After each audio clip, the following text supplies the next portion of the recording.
I've decided to build an outdoor kitchen on my patio. This has always been my dream. Now, imagine this. You're sitting on your patio. It's 25 degrees outside. Not 20, not 30, 25. There's a light breeze. You're on your patio. And there's all the smells.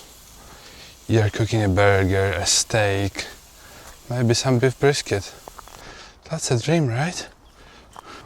A cold drink in your hand, good weather, great food. Life just can't be any better.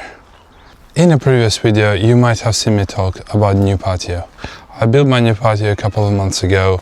I've done it all by myself. It was exactly what gave me the idea to start this YouTube channel. And I think it's an absolutely the perfect space to build an outdoor kitchen for my family to enjoy. Let me show you the materials that have already arrived to give you an idea of how the kitchen might look like.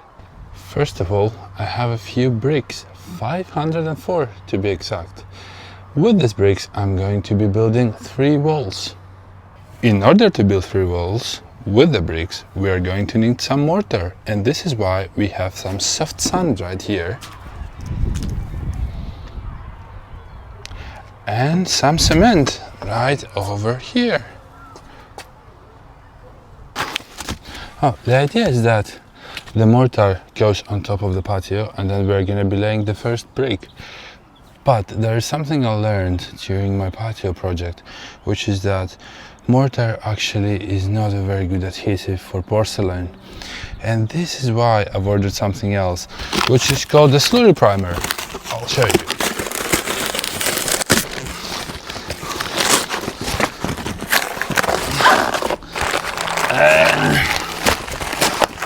And this is one of these.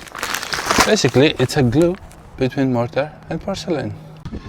In between 2 of the walls that I'm building, I'm going to create a space, yes, for a nice barbecue.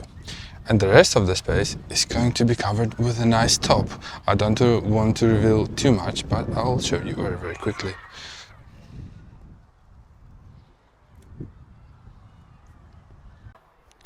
And in my view, it wouldn't be an outdoor kitchen without some nice shelves and doors. And this is why I have this great piece of plywood right here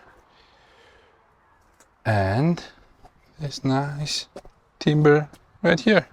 If you guys think I forgot something, please do let me know in the comments, because I probably have. And on top of all of those materials, I also had to buy a whole lot of tools. And I'm gonna be making a short video to show all of them to you. At the end of this series, I'm going to do a full cost breakdown for you guys as well. In the next video, I'm starting by building the walls. Remember, I'm not a professional. I haven't done this before. This is a whole new level of challenge for me. But I'm taking on this project because I want to take the channel off the ground, and I'm sure you guys are gonna help me do that. So, like, subscribe, watch the next one, and take care.